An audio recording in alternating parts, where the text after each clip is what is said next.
రైతు సోదరులకు నమస్కారం. ఇప్పుడు మనం టమాటా తోటలో బంతి మొక్కలు నాటడం వల్ల కలిగే ఉపయోగాల గురించి తెలుసుకుందాం. టమాటా తోటల్లో బంతి మొక్కలు నాటడం వల్ల బంతి మొక్కలు ట్రాప్ క్రాప్గా పనిచేస్తాయి.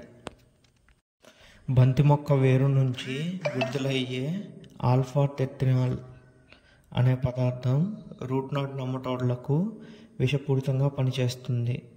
దీంతో టమాటా వేరు ఆరోగ్యంగా ఉండి దిగుబడి పెరుగుతుంది. బంతిపూల యొక్క వాసన తెల్లదోమ, థ్రిప్స్ మరియు లీఫ్ మైనర్ వంటి కీటకాలను ఆకర్షిస్తుంది. కాబట్టి పురుగులు టమాటా మీద కాకుండా బంతిపూల మీద వాలుతాయి.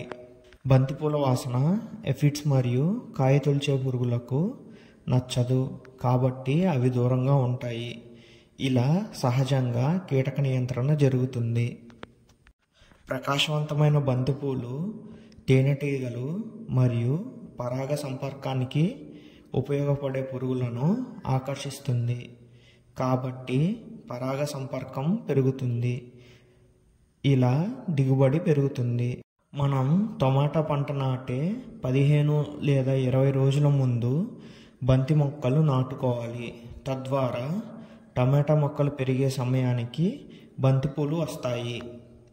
ఇలాంటి మరిన్ని టమాటా తోటకు ఉపయోగపడే వీడియోల కోసం మా ఛానల్ని సబ్స్క్రైబ్ చేసుకోండి. ధన్యవాదాలు.